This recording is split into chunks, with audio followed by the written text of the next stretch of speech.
Hey guys, welcome back. Today I am so excited because I'm going to be sharing with you some of my hacks and tips that I found to be very useful in this first year of parenthood. So if you're looking for some tips and some hacks that may possibly make your life a little bit easier as a new parent, stay tuned.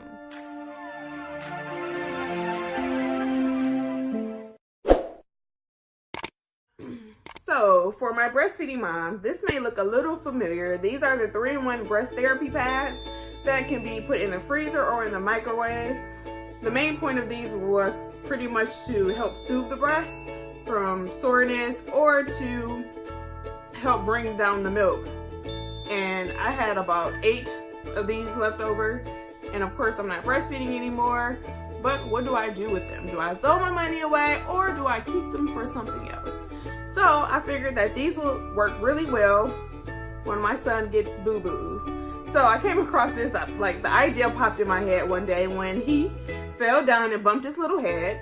I didn't have time to make an ice pack. Usually I have ice packs made already or the disposable ice packs, and I did not have any on hand. So these were already in the freezer. Why are they still in the freezer? That's the question. But I grabbed them out of the freezer and used them for his boo-boo. So do not waste your money and throw them away. If you have these, keep them and use these as ice packs. Now the next tip is for our teething little ones. If you have not seen one of these before, this is called a fresh food feeder, where you can put fresh fruit in here and give it to your little ones. Now for this tip that I'm going to give, I use crushed ice to help his teething gums. And when I use the crushed ice, you just have to make sure that the ice is slightly melted, soft crushed ice with no sharp edges, because you do not want to cause any damage to your little one's teeth or gums. But if you're looking for a secondary item or something to help soothe your baby's gums, definitely try the crushed ice. The next tip is what can you keep the spoons, pacifier, and teething toys? What can you keep them clean in? Like what type of device? Do I have to get a secondary bag for those? Do I have to buy a bunch of the pacifier containers? Nope. All you have to do is go to your local dollar store or grocery store and buy a bunch of sandwich bags. You can get about 50 to 100 for the price of $1 or $2. And on top of that, you don't have to worry about keeping up with it. If you can't find this, you have 50 more you can use. And you can place your pacifiers, your teething rings, and a spoon. You can actually fit a couple of spoons in there. Zip it up like so, and put it in a diaper bag. That way you don't have to worry about it getting dirty or worrying about how you're gonna keep them clean. It's a very inexpensive tip. Now the next tip is how to prevent your little one from getting a diaper rash. What I found to be useful and effective is not waiting until your baby gets a diaper rash to use some type of ointment or cream. Do not wait until you see redness. Use it beforehand. I use prophylactic A&D ointment, meaning I use this every night just because I know he'll have that diaper on for the longest. Or if we're out and about and I know he's going to be in his car seat and sometimes the belt fits a little tight on him, and you may have noticed that your baby will have a diaper print from just being tight in the car seat. If we're out and about and I know he's going to be in his car seat, I will put A&D ointment on him. At nighttime, he gets A&D ointment, and he has not had any problems with a diaper rash, skin redness, or any type of skin breakdown as far as his bottle. Tip number 5, how to warm your baby bottle if you're out and about.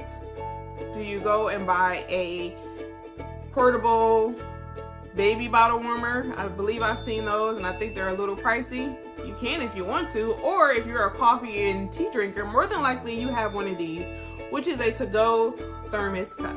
And it comes with a screw top. So you can fill this up with hot water, and I will fill it up about halfway, and then when it's time to heat up your baby's bottle, you can simply drop it in here like so to heat up your child's bottle. I will sit it in here for about 3 to 5 minutes, test it out to see if it's warm, and there you have a bottled warm out and about. And you don't have to go spend a bunch of money. If you have one of these, use it. Mine stays, my cup keeps water warm or hot for about 3 to 4 hours. So I know I have about a good 4 hours with hot water. Very simple, inexpensive, cheap hack for you. Tip number 6. So a lot of moms, including myself, did not realize what these little shoulder thingies are for. They are not for decoration. It is for if your child has a soiled onesie or a diaper blowout, you can simply remove the onesie from shoulders down. So you can flip it up like so and take it down, so that way you don't have to worry about getting a soiled onesie all over your baby's head. Number 7, when you're going to the doctor's office, please avoid overdressing your baby.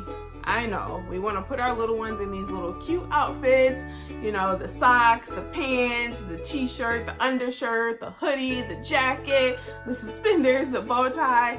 But as soon as you walk into that doctor's room, the first thing they tell you to do is strip your baby down to the diaper. So now you pretty much fought to get all these clothes on your baby. Now you gotta fight to get them off. Not to mention, if your baby is there getting shots, now you gotta fight your baby to put the clothes back on when it's time to leave the doctor's office. So what do I recommend? I recommend just putting your baby on a sleeper when going to the doctor's office. It's hassle-free for both you and the baby.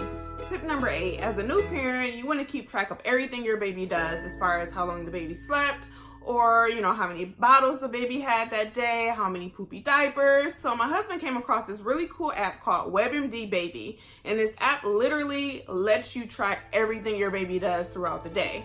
And what's really cool about the app is that it's pretty much a shared app. So whenever I chart something in the app, then my husband can see it, and then if I chart something in the app, then I can see it as well. So if I'm at work and I'm wondering, you know, did the baby eat, how much he ate today, I can simply log into the app and see everything that my husband charted. So if you're looking for something to keep track of everything your baby does, I would definitely recommend using the WebMD Baby app, and it's also free. All you have to do is sign up with an email and a password, and you have full access to that app. Number 9, how to contain your baby at the beach. Well, you could bring the car seat, but more than likely you will have sand in your car seat that you probably will never be able to get rid of. A lot of people bring their pack and play to the beach. I didn't want to bring mine to the beach just because I knew once sand got into that pack and play, I was not going to be able to ever fully get the sand out. So what do we use? We use an inflatable pool, and we use that sort of like a pack and play. So we put a few toys in there, and he was able to sit up and play around in the inflatable pool with no problems. All right, guys, we've made it to tip number 10, and that is, when is the best time to clip your little one's nails? I would say the best time is when they are in a deep sleep. That way you don't have to worry about your little one fidgeting, fussing, or crying. It's both hassle-free for you and baby. So this is it for this video. Thank you guys so much for watching. Don't forget to give me a thumbs up, subscribe, share, comment. Until next time, I will see you guys later.